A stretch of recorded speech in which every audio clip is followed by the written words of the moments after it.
Españoles, ha llegado para nosotros el momento más temido que esperado de recoger las ansias, de atender el clamoroso requerimiento de cuantos amando a la patria no ven para ella otra solución que libertarla de los profesionales de la política.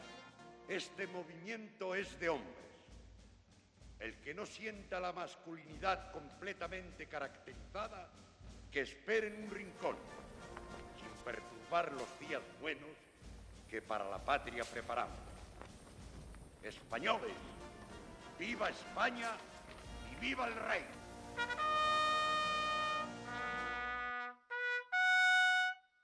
Con la lectura de este manifiesto, el 13 de septiembre de 1923, el capitán general de Cataluña, Miguel Primo de Rivera, da un golpe de Estado que triunfa sin apenas oposición ante la indiferencia de la mayoría de los españoles. Solo una parte de la burguesía, especialmente la catalana azotada por la violencia sindical y el pistolerismo, aplaude el golpe. Por lo que se refiere al rey, Alfonso XIII acepta inmediatamente las consecuencias del golpe y, haciendo caso omiso de la Constitución, apoya la formación de un gobierno de militares presidido por Primo de Rivera.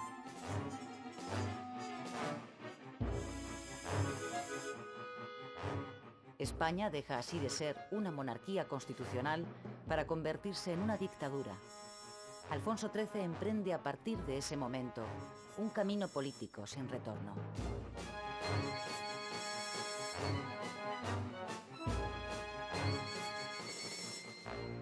El nuevo régimen suspende las garantías constitucionales, disuelve las Cortes, expulsa a los partidos políticos fuera de la vida pública, establece la censura de prensa, pone en manos de los militares el gobierno de las provincias y extiende a toda España los somatenes, la milicia armada de voluntarios de origen catalán con la misión de velar por la ley y el orden.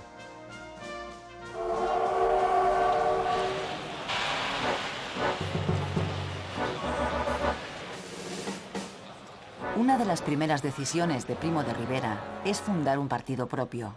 Lo que busca con ello es ampliar la base social de la dictadura y crearse una plataforma política para el futuro. La Unión Patriótica, que Primo pone en pie a comienzos de 1924, es un partido único, todos los demás están prohibidos, que aspira a convertirse en la columna vertebral de la nueva política del dictador. Dentro de lo que bautiza como programa regeneracionista, Primo de Rivera emprende la reforma de la administración y, tras declarar la guerra al caciquismo, disuelve todos los ayuntamientos y diputaciones que a partir de ese momento pasan a depender de la autoridad militar correspondiente. Los que estén conformes, que se levanten. Durante los primeros años, la dictadura apenas cuenta con oposición. Los socialistas, que en un primer momento habían optado por mantenerse neutrales ante el golpe de Estado, terminan colaborando con la dictadura.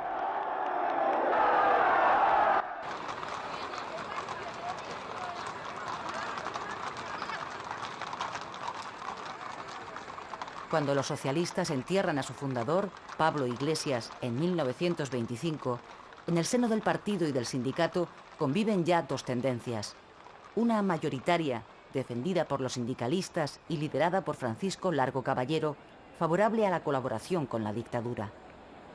Y otra, minoritaria, defendida por los políticos liderados por Indalecio Prieto, que apuesta por oponerse a ella. ¡Harto! Anarquistas y comunistas son declarados ilegales y perseguidos por el régimen de Primo de Rivera. En el sindicato anarquista, que pasa a la clandestinidad, se produce con ese motivo un enfrentamiento entre los posibilistas, partidarios de la acción sindical, y los revolucionarios, que apuestan por la insurrección armada. Son estos últimos los que fundarán en 1927 la Federación Anarquista Ibérica, la FAI.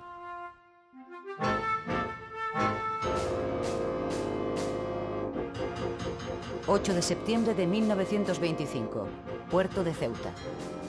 El general Primo de Rivera acaba de embarcar en el buque insignia de la Armada, el acorazado Alfonso XIII. Desde allí va a dirigir una nueva y decisiva intervención militar en Marruecos, el desembarco en la bahía de Alhucemas. En esta ocasión se trata de una operación militar conjunta hispano-francesa. El líder rifeño Abdelkrim ha extendido la guerrilla al protectorado francés, lo cual ha favorecido el acuerdo entre España y Francia para acabar con la insurrección rifeña.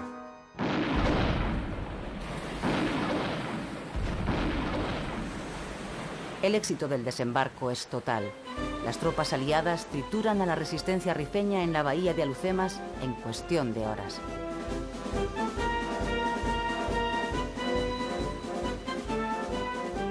Seis meses después, el ejército español domina el Rif y su líder, Abdelkrim, se rinde a los franceses.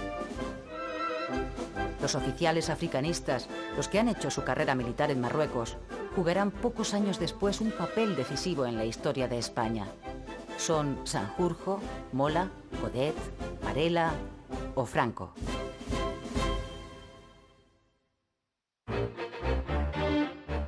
En diciembre de 1925, con el problema de Marruecos ya encauzado, el general Primo de Rivera, que disfruta de su momento de máxima popularidad, sustituye su gobierno de militares por uno de civiles. Con esta decisión, el dictador confirma su propósito de permanecer en el poder, pero sin renunciar a la dictadura.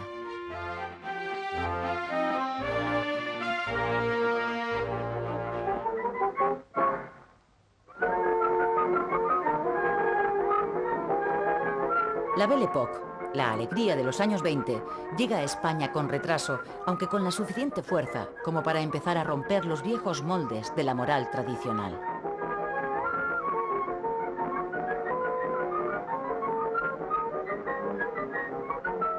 También la euforia económica de la década de los 20 llega al país, aunque una vez más tarda en llegar.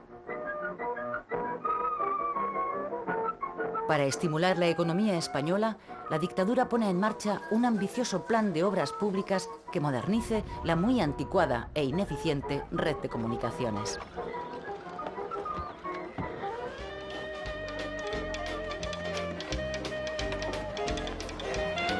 Se inicia la construcción de más de 5.000 kilómetros de carreteras y de casi el doble de caminos vecinales. También se construyen cerca de 1.000 kilómetros de vías férreas y se renueva el material ferroviario.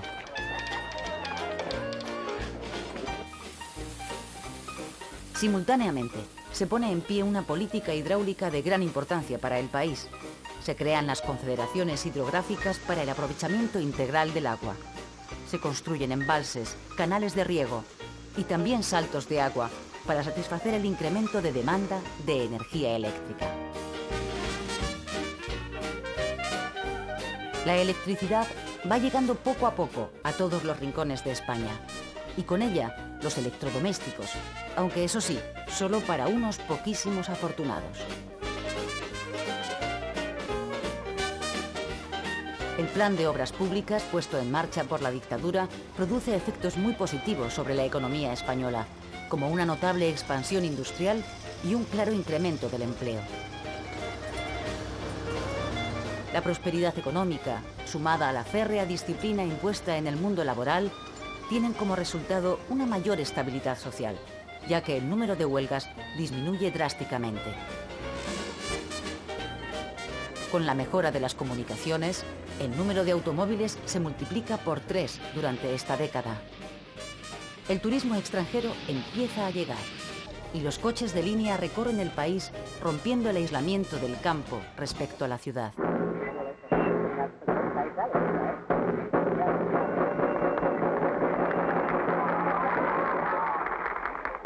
Para celebrar los 5 años del golpe de Estado y de su estancia en el poder, Primo de Rivera elige Barcelona. Con ese gesto, el dictador intenta recuperar el respaldo de la burguesía catalana, en ese momento ya muy alejada del general a causa de su política centralista. La decisión de suprimir la Mancomunidad de Cataluña y el decreto por el que se prohíbe el uso del catalán en los actos oficiales han provocado a esas alturas que el nacionalismo moderado se haya visto ya desbancado por otro más radical, cuyo líder es Francesc Macià.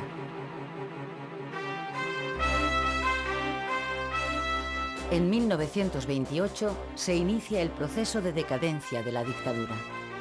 En su afán por buscar una salida constitucional a su régimen, Primo de Rivera intenta sacar adelante una nueva constitución de carácter autoritario y corporativo. Pero ese intento de institucionalizar la dictadura encuentra muy mala acogida por parte, entre otros, de los socialistas, que comienzan a distanciarse del régimen. El proyecto de Primo de Rivera acaba siendo un rotundo fracaso político, que es aprovechado por la oposición para hacerse presente ante la sociedad española. ¡Viva la República! ¡Viva! ¡Viva la República!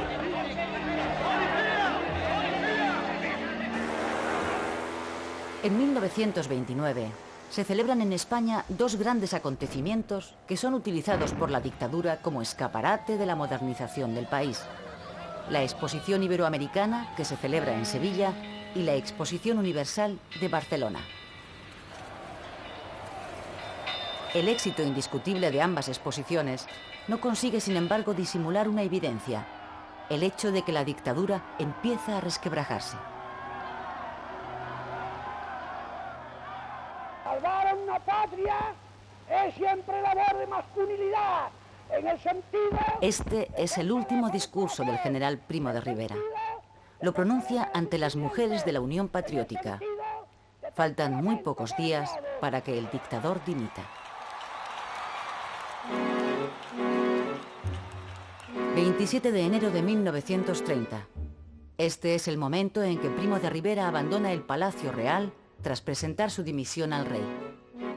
El dictador ha fracasado en su intento de crear un sistema político propio y ha perdido ya todos los apoyos. Pocos días más tarde, abandona España.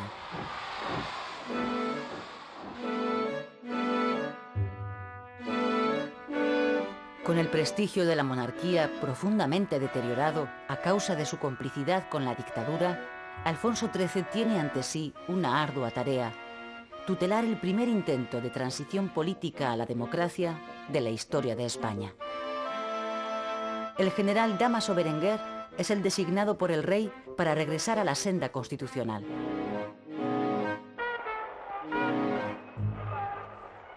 El gobierno de Berenguer, conocido popularmente como la dictablanda, aborda la transición con tal lentitud que la opinión pública deja de creer en la sinceridad de sus propósitos y se distancia aún más de la monarquía. En agosto de 1930 se reúnen en San Sebastián representantes de las fuerzas antimonárquicas. Republicanos, socialistas y regionalistas firman un pacto por el que se comprometen a derribar la monarquía. Los grandes intelectuales españoles defienden esa misma posición. El filósofo José Ortega y Gasset publica en ese momento un demoledor artículo que termina diciendo: hay que destruir a la monarquía.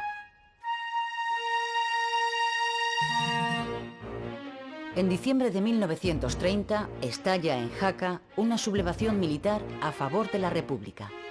Pero la huelga general prevista como apoyo no llega a declararse por la falta de coordinación del Comité Revolucionario y la sublevación fracasa. Los capitanes Fermín Galán y Ángel Hernández, responsables del levantamiento de Jaca, son fusilados y los miembros del comité van a la cárcel. Eso empuja a parte de la opinión pública hacia la causa republicana. Cuando el gobierno se decide a convocar, por fin, elecciones generales, los partidos políticos se niegan a participar en ellas. Berenguer dimite. Febrero de 1931. El almirante Juan Bautista Aznar es designado por el rey para formar nuevo gobierno. Aznar convoca elecciones municipales para el 12 de abril.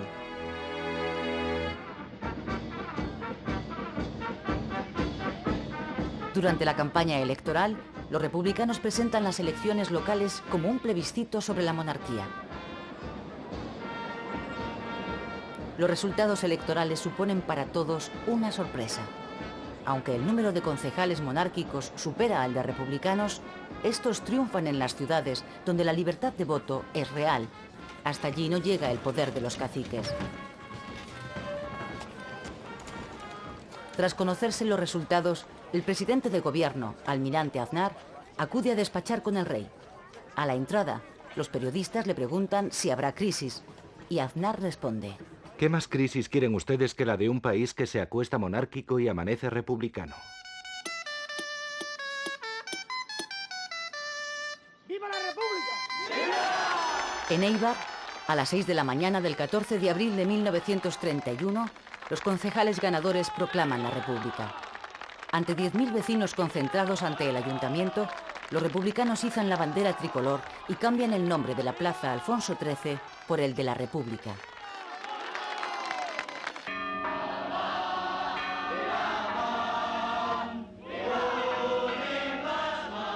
El ejemplo de Éibar se extiende por toda España.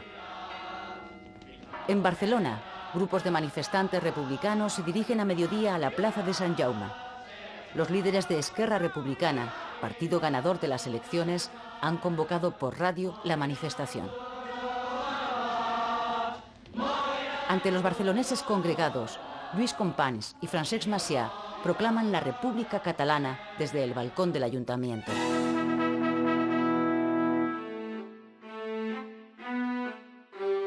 En Madrid, a las 5 de la tarde, da comienzo el último Consejo de Ministros del reinado de Alfonso XIII. El conde de Romanones informa al Consejo que ha alcanzado un pacto con el Comité Revolucionario para entregarle el poder de forma pacífica. La monarquía cae ese día. No ha sabido adaptarse a la modernización que pide el país, se ha quedado caduca y además el pueblo la identifica con la oposición al cambio.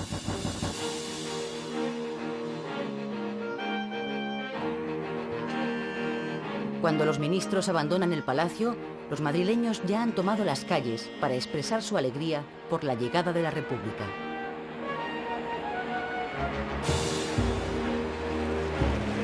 Al caer la tarde, el gobierno provisional iza la bandera republicana en el balcón del Ministerio de la Gobernación, en la Puerta del Sol. El nuevo presidente, Niceto Alcalá Zamora, proclama oficialmente la Segunda República Española.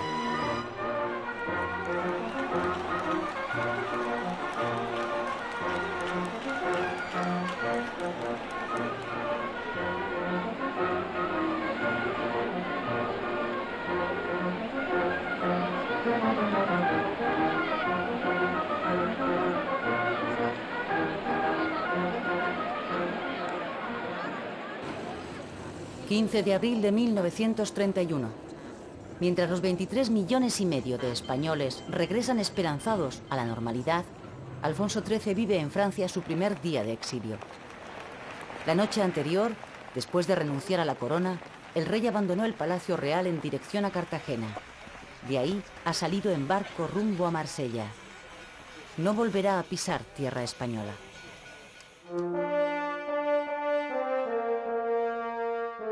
El gobierno provisional, consciente de las expectativas creadas por el cambio de régimen, anuncia enseguida que se propone transformar el Estado para hacerlo más moderno, laico y democrático. El presidente Alcalá Zamora hace ante las cámaras su diagnóstico. La crisis de España no es política, no es siquiera de régimen, es histórica con toda su trascendental amplitud.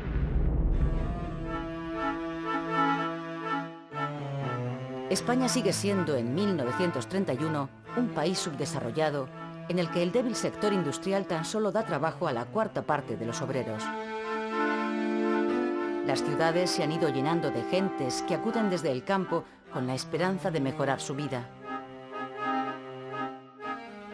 Madrid y Barcelona, que han duplicado su población en lo que va de siglo, tienen ya 1 millón de habitantes. Pero más de la mitad de la población, el 60%, continúa viviendo y trabajando en el campo, donde la pobreza alcanza límites extremos. Eso sucede sobre todo en la mitad sur del país, donde un puñado de propietarios posee la casi totalidad de las tierras. El trabajo es escaso y está mal pagado. Uno de los primeros problemas que aborda el gobierno provisional es el de la enseñanza primaria. Faltan tantas escuelas y maestros como los que en ese momento hay. De cada 100 españoles, 44 no saben leer ni escribir. El Ministerio de Instrucción Pública aumenta el presupuesto de educación un 50% para poder abrir cada año 5.000 nuevas escuelas. El objetivo esencial es el de poner en pie un sistema de educación pública totalmente laica, capaz de sacar al país del atraso que padece.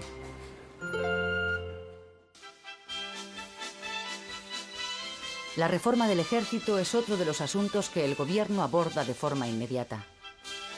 Manuel Azaña, ministro de la Guerra, busca la modernización del ejército y, sobre todo, una renovación política de los mandos militares, que aunque no se han opuesto al advenimiento de la República, la han recibido con evidente recelo.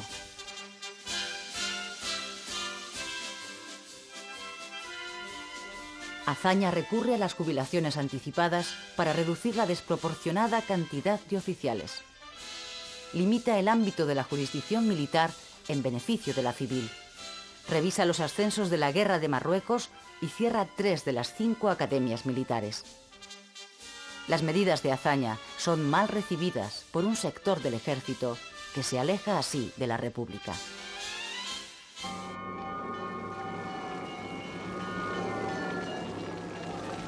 El problema religioso le estalla a la República de forma accidental un mes después de su proclamación. En Madrid, un grupo de exaltados saquea e incendia varios edificios religiosos. El anticlericalismo se hace presente una vez más en la calle, pero el gobierno, desbordado por los acontecimientos, no pone los medios para detenerlo. Los disturbios se extienden a otras ciudades. Después de 3 días de violencia, más de un centenar de edificios religiosos han sido incendiados en todo el país. Las relaciones entre la Iglesia Católica y la República no harán sino empeorar a partir de entonces. La vida de la joven República transcurre a toda prisa. El gobierno convoca para el mes de junio elecciones a Cortes Constituyentes.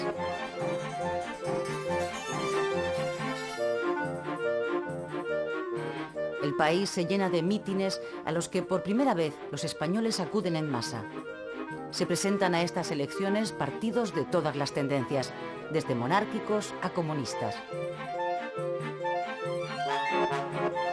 Los partidos de la coalición republicano-socialista que formaron el gobierno provisional salen vencedores. El más votado es el Partido Socialista, seguido por el Partido Radical, ahora centrista, de Alejandro Lerroux. La derecha queda reducida a una minoría. En diciembre de 1931, después de 6 meses de tensos debates, las Cortes aprueban sin consenso la Constitución de la República.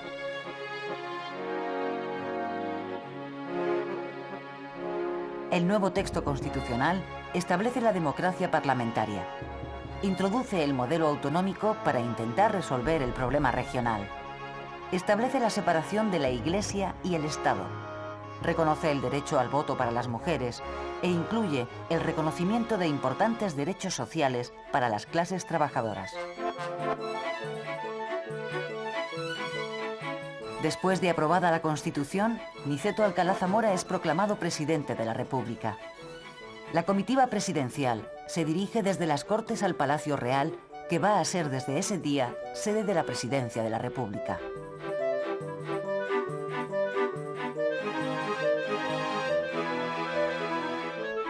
Como presidente del gobierno es designado Manuel Azaña. El único documento sonoro que nos ha quedado de la voz de Azaña son las palabras de bienvenida al presidente del gobierno francés. Habiendo encontrado el señor Herriot en su doble representación personal y oficial, por parte del gobierno francés y del pueblo español, la más cordial acogida y los sentimientos fraternales y pacíficos que han de unir de aquí en adelante a la República Española y a la República Francesa.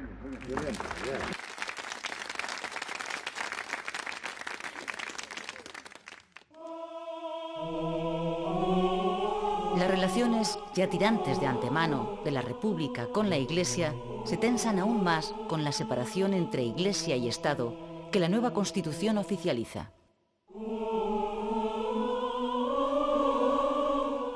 La Iglesia pierde a partir de entonces todos los privilegios que hasta ahora había tenido en su relación con el Estado. La nueva legalidad acaba con el pago de haberes al clero. Establece el matrimonio civil y el divorcio. Prohíbe a las órdenes religiosas que se dediquen a la enseñanza. Elimina los símbolos religiosos de todas las instituciones públicas. Disuelve a la Compañía de Jesús. Muchos jesuitas se irán al exilio.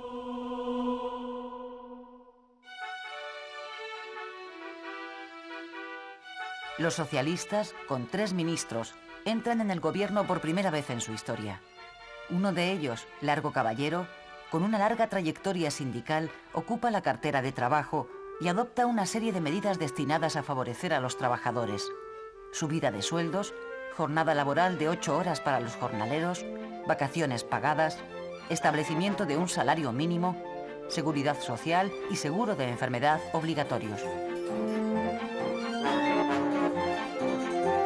La división del movimiento obrero en torno a los 2 grandes sindicatos, la UGT y la CNT, se hace patente una vez pasada la euforia por la llegada de la República. Los socialistas consideran que la República es un paso necesario para alcanzar sin violencia el Estado socialista. La CNT, sin embargo, le declara la guerra a la República desde el primer momento. Los anarquistas, liderados por el sector más radical, la FAI, son partidarios de la insurrección violenta y continua, lo que ellos llaman gimnasia revolucionaria, hasta acabar con el Estado burgués republicano y establecer el comunismo libertario.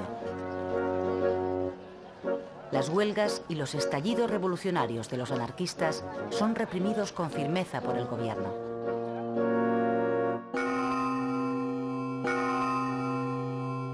Agosto de 1932. El general Sanjurjo encabeza desde Sevilla el primer intento de golpe militar contra la República. Cuenta con el apoyo de un grupo de monárquicos y de un reducido número de mandos militares. La sublevación es fácilmente neutralizada por el gobierno. El general Sanjurjo, detenido y condenado a muerte, es finalmente indultado. Tras beneficiarse de una amnistía, se exilia en Lisboa. Desde allí, esperará una mejor ocasión para volver a intentarlo.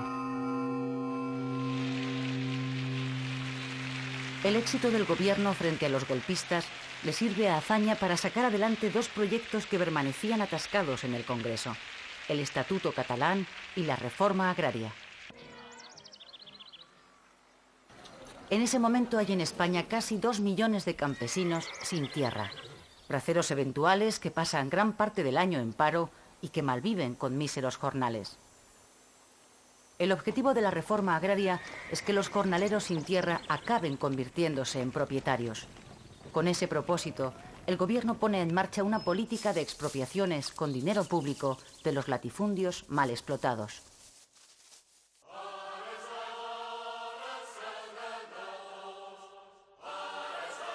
Septiembre de 1932. Miles de personas se echan a la calle en Barcelona para recibir a Azaña. Azaña va a hacer la entrega oficial al pueblo catalán del Estatuto de Cataluña, que las Cortes españolas acaban de aprobar. Los estatutos del País Vasco y Galicia están todavía en fase de discusión. El Estatuto proclama a Cataluña región autónoma dentro del Estado español. El apoteósico recibimiento que los catalanes hacen a Azaña es una prueba de agradecimiento por su empeño en sacar adelante este estatuto.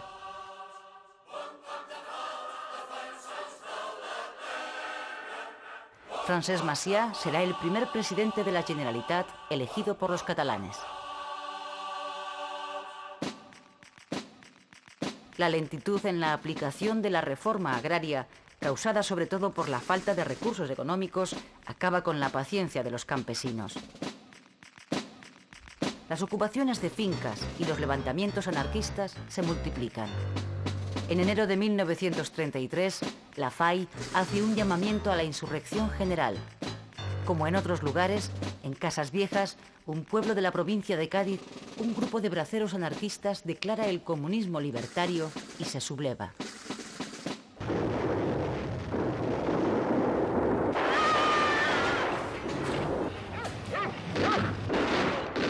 23 personas mueren víctimas de la brutal represión contra los anarquistas de Casas Viejas. La tragedia sobrecoge a la opinión pública. La derecha culpa al propio Azaña de lo ocurrido e intenta derribarle en el Parlamento. Dentro del socialismo comienza a extenderse la idea de que hay que abandonar el gobierno de coalición con los republicanos para no compartir responsabilidades con la burguesía reformista. Lo sucedido en Casas Viejas supone un golpe político mortal para el gabinete de Azaña, que acabará dimitiendo en septiembre de 1933. Se convocan nuevas elecciones para noviembre.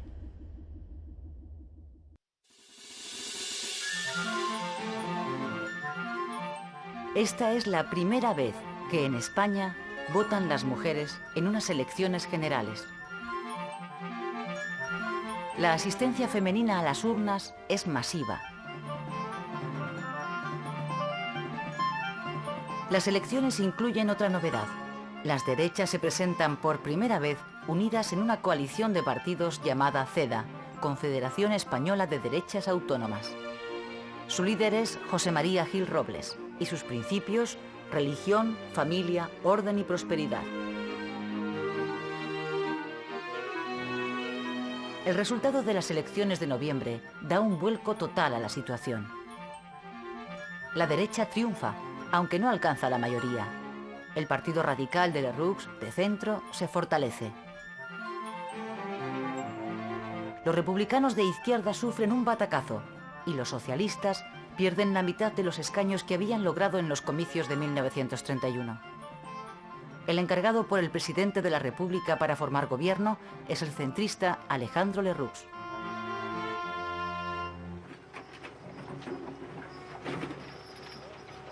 El año 1933 se despide con 500.000 de parados. Con este importante aumento del desempleo, España empieza a padecer los efectos de la crisis económica internacional iniciada en el año 1929. El panorama que ofrece Europa, que lleva varios años padeciendo la crisis, es desolador.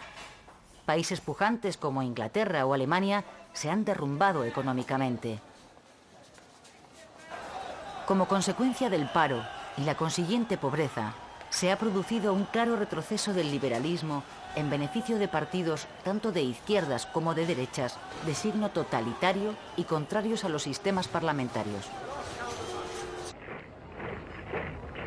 En Alemania, la democracia ha sido aniquilada. Tras haber ganado las elecciones, el nazi Adolf Hitler se ha hecho con el poder absoluto y ha impuesto un Estado totalitario. En Italia, el fascismo de Mussolini se ha visto radicalmente reforzado por el auge del nazismo en Alemania. Cuando España encuentre una empresa En España, colectiva, José Antonio Primo de Rivera, hijo del dictador, acaba de fundar en octubre de 1933 un partido de corte fascista, Falange Española. Le mouvement que nous sommes en train d'initier en Espagne n'est pas une copie d'aucun mouvement étranger.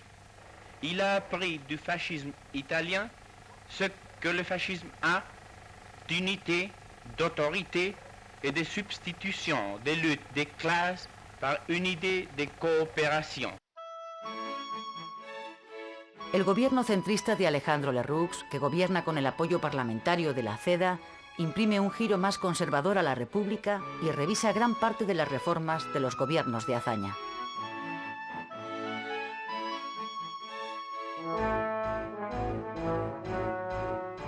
En la oposición, los socialistas, desencantados por el alto precio pagado por su participación en el gobierno que les ha llevado a la derrota electoral, se radicalizan. Los llamados bolcheviques se hacen con el control, tanto del partido como del sindicato.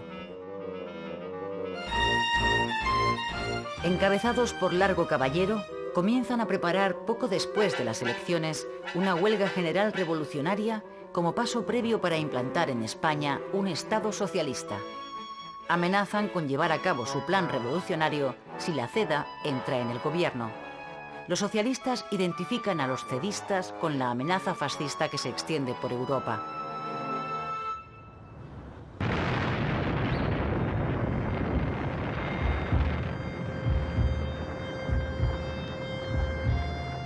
Asturias, 5 de octubre de 1934. La insurrección obrera que los socialistas han estado preparando se pone en marcha en la cuenca minera. La víspera, el jefe de gobierno había anunciado la entrada en el gabinete de 3 ministros de la CEDA. ¡No disparéis, hermanos! ¡No disparéis! ¡Viva la revolución! ¡Abajo el capitalismo! ¡Soldados, no disparen! Los revolucionarios asturianos asaltan los cuarteles de la Guardia Civil, del Ejército y de las fábricas de armas. Después de hacerse con la cuenca minera, toman Oviedo. Asturias es el único lugar donde las izquierdas, incluidos los anarquistas y los comunistas, se han unido para una sublevación que allí de momento ha triunfado. ¿Ya?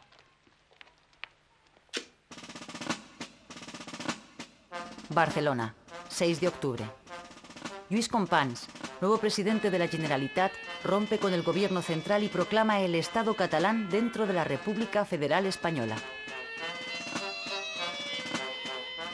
La insurrección catalana, que no cuenta con el respaldo de los anarquistas, es aplastada después de 10 horas de lucha por el ejército. Se producen 46 muertos. El gobierno republicano suspende temporalmente el estatuto y encarcela a su presidente.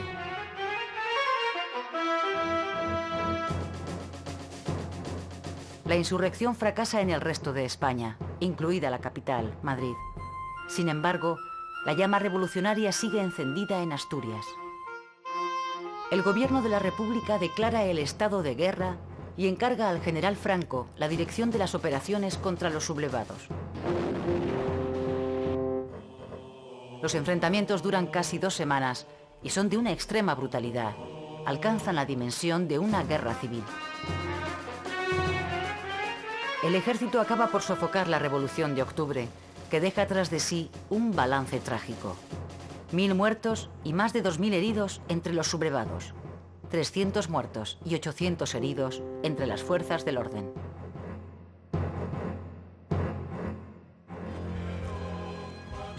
Cerca de 30.000 personas son encarceladas, entre ellas los dirigentes del PSOE y la UGT. La represión que sigue a la derrota de los revolucionarios encona aún más los ánimos. La Revolución de Asturias es el preludio de la Guerra Civil Española.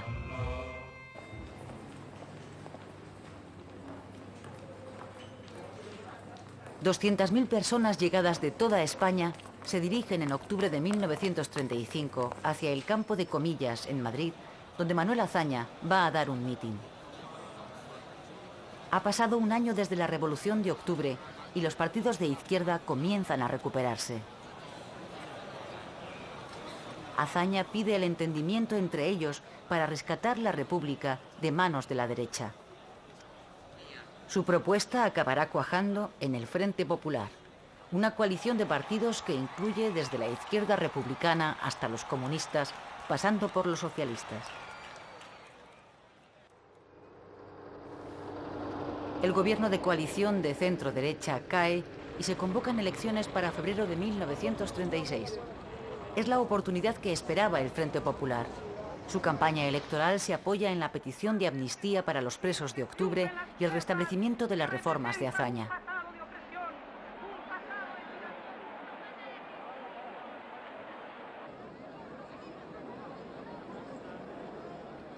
El interés que han despertado entre los españoles estas elecciones se refleja en el alto índice de participación, cerca del 73%.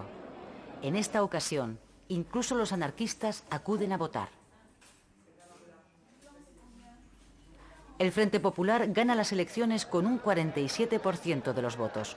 La derecha obtiene el 45% y el centro un 5%, con lo que prácticamente desaparece. El mapa político queda así dibujado en 2 grandes bloques enfrentados, uno a la derecha y otro a la izquierda. Los simpatizantes del Frente Popular se echan a la calle para celebrar la victoria. Comienzan a circular rumores sobre una sublevación militar.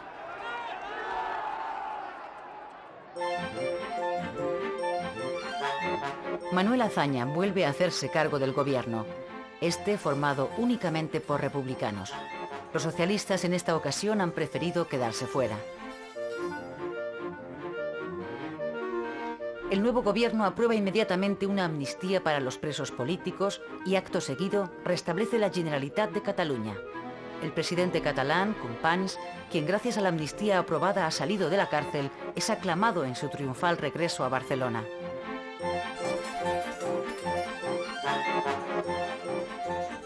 Para acabar con los insistentes rumores que hablan de un inminente golpe de Estado, Azaña aplica una política de traslado forzoso a los generales que estarían en condiciones de encabezar un levantamiento. El general Franco es mandado a Canarias, el general Godet a Baleares y el general Mola a Pamplona. Lo que Azaña no sabe es que Mola, en contacto con el general Sanjurjo, que continúa en el exilio, puso ya en marcha la conspiración militar en el mismo momento en que el triunfo del Frente Popular se hizo público. Desde su nuevo destino en Pamplona, Mola proseguirá sus contactos para atraerse a otros generales a la causa golpista. 3 meses después de las elecciones, Azaña es elegido presidente de la República.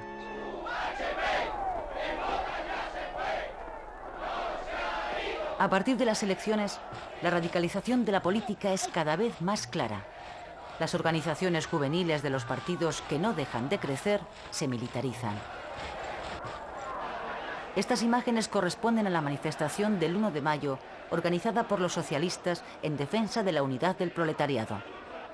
Participan en el desfile las juventudes socialistas, que acaban de fusionarse con las comunistas.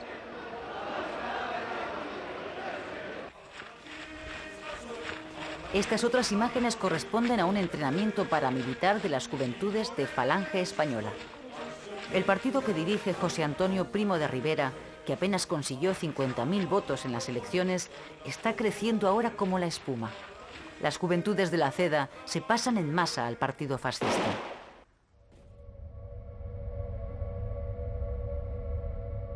En la primavera de 1936, el clima de violencia es ya general en toda España. Más de 200 personas mueren en enfrentamientos políticos en los 3 meses que siguen a las elecciones. En la derecha y en la izquierda, las juventudes de los partidos ya solo creen en las armas para solventar sus diferencias políticas.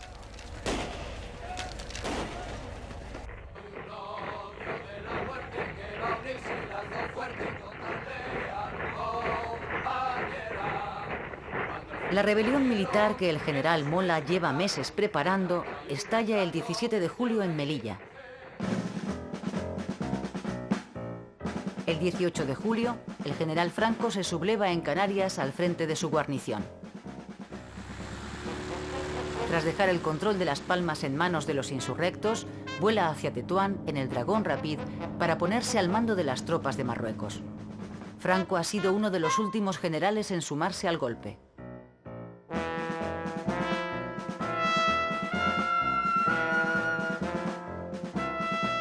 En la península, la primera ciudad en caer en manos de los sublevados es Sevilla. Luego van cayendo una tras otra las capitales andaluzas. La noticia del éxito de la sublevación en varias provincias llega a Madrid en la tarde del 18 de julio. La alarma se instala en la población. Los sindicatos obreros exigen al gobierno el reparto de armas. El gobierno acaba cediendo. Se ha reunido con carácter urgente a fin de examinar la situación creada por el alzamiento del ejército marrueco. Como protesta por la actitud facciosa de los focos del ejército rebelde, las organizaciones sindicales obreras CNT y UGT han declarado la huelga general en toda la península y han ofrecido sus contingentes de afiliados para salvaguardar la paz interior. En los sindicatos y centros oficiales se reparte armamento a los frente populistas, quienes de momento mantienen a raya con su valor a los traidores a la República. ¡Viva la República! ¡Viva! ¡Viva la República! En Barcelona, los miembros del sindicato anarquista CNT, muy fuerte en Cataluña, que llevan tiempo preparándose para hacer frente a una posible sublevación derechista, se echan a la calle el día 19 de julio y consiguen reducir a los golpistas.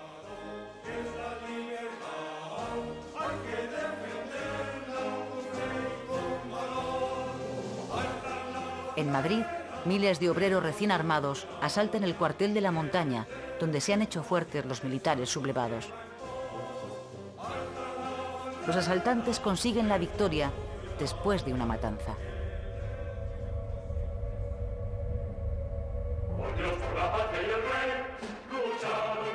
En Pamplona, el general Mola se ha sublevado con éxito y con el entusiástico apoyo de los carlistas, que se suman en masa al levantamiento.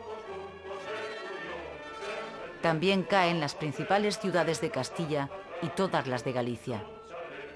El avión que va a traer desde Lisboa a España al general Sanjurjo para sumarse al golpe se estrella al despegar. Los golpistas pierden a su jefe. Pasados los primeros días, los sublevados controlan solo la tercera parte del país. Madrid y las ciudades industriales de España se han opuesto al levantamiento. El golpe, por tanto, ha fracasado. Los generales Mola y Franco comprenden entonces que solo por medio de una larga guerra de conquista podrán alcanzar la victoria. La guerra civil ha comenzado. España queda rota entre dos extremismos políticos. En una parte del país estalla la revolución, en la otra la contrarrevolución. No hay terrenos intermedios. En la zona republicana, el gobierno pierde la autoridad y el poder que pasan a manos de las organizaciones obreras a través de los comités populares. Hacer la revolución y ganar la guerra son sus dos objetivos.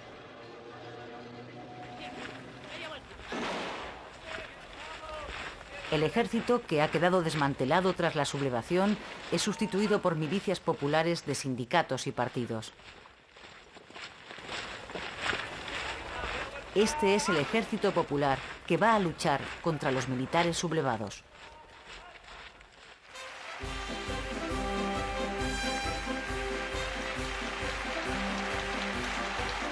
En la zona rebelde, los generales constituyen una junta de defensa que asume todos los poderes. El 1 de octubre, la Junta Militar elige al general Franco jefe supremo del ejército y del gobierno. Pasa a ser el generalísimo.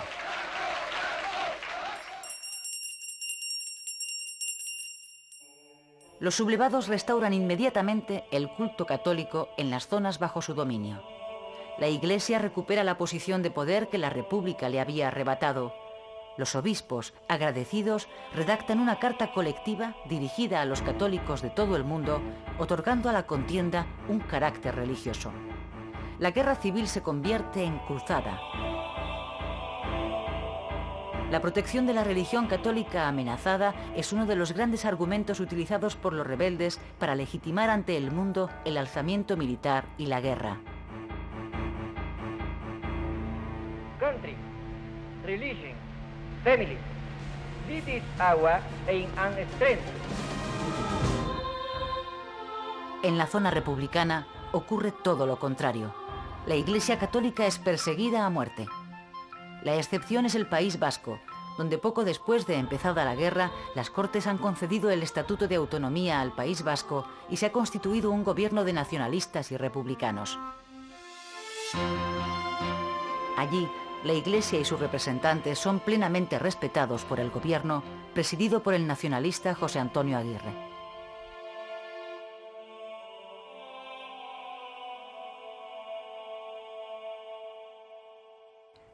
Durante los primeros meses de la guerra, el ejercicio masivo del terror se impone en los dos bandos. Es entonces cuando se hace trágicamente famosa la modalidad del paseo, por el que se saca a las víctimas de sus casas durante la noche y tras ser paseados en camiones hasta las afueras de pueblos y ciudades, son finalmente asesinados. Unos 150.000 españoles son asesinados a lo largo de la guerra en ambas retaguardias.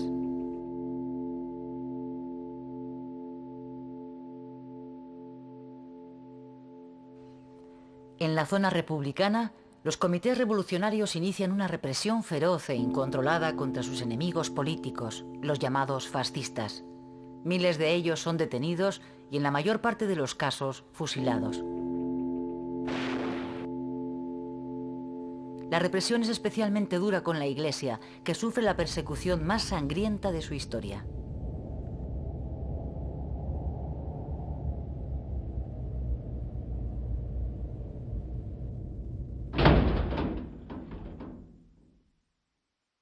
En la zona sublevada el terror se ejerce con idéntica contundencia, con una diferencia: es un terror controlado por las autoridades militares. Los frentepopulistas llamados rojos son detenidos, juzgados sumariamente y fusilados. Además, y al margen del control férreo que los militares ejercen en la zona franquista, existe un terror extraoficial que practican los grupos de extrema derecha.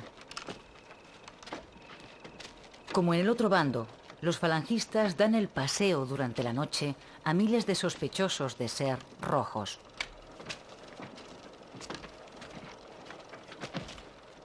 El poeta Federico García Lorca es una de sus víctimas. Es fusilado en Granada al comienzo de la guerra.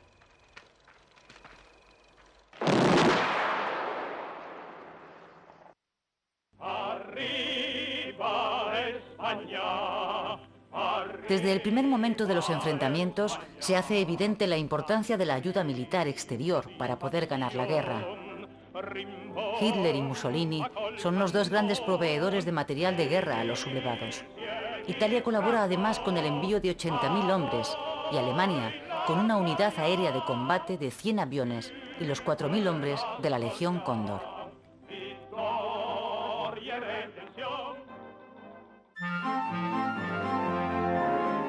La República sufre desde el primer momento serios problemas para adquirir material de guerra. Francia e Inglaterra deciden no suministrar armamento a ninguno de los dos bandos combatientes. La política de no intervención que siguen los gobiernos de París y de Londres es un intento de impedir que la guerra civil española se convierta en el detonador de un conflicto a escala mundial. Eso perjudica seriamente al gobierno republicano. En el otoño del 36, el líder comunista Stalin decide abandonar su política de neutralidad y acude en ayuda de los republicanos. A lo largo de toda la guerra, la República no va a recibir otra ayuda exterior verdaderamente importante que la que recibe de Rusia. La Internacional Comunista, que también apoya a la República, envía a su vez a las Brigadas Internacionales. Alrededor de 60.000 voluntarios, en su mayoría comunistas procedentes de 60 países, llegan a España para combatir en las filas republicanas.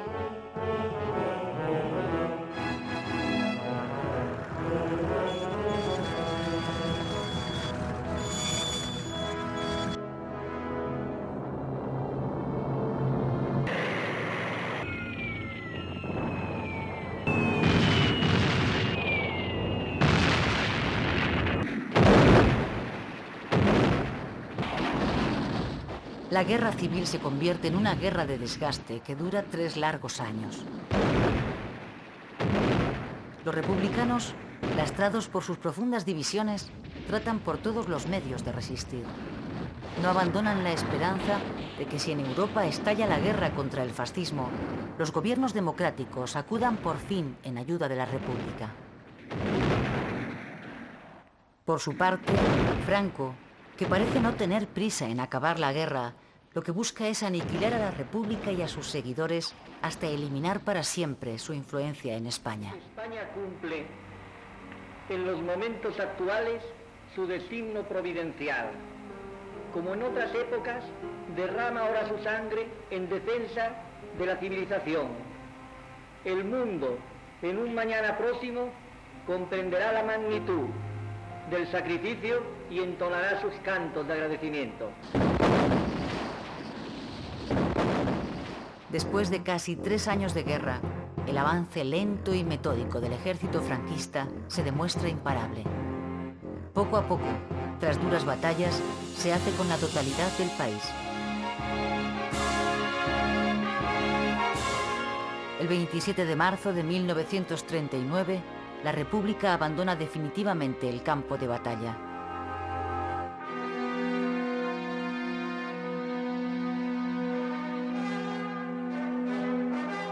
Parte oficial oficial de guerra del cuartel general del Generalísimo, correspondiente al día de hoy, 1 de abril de 1939. Tercer año triunfal. En el día de hoy, cautivo y desarmado el Ejército Rojo, han alcanzado las tropas nacionales sus últimos objetivos militares. La guerra ha terminado.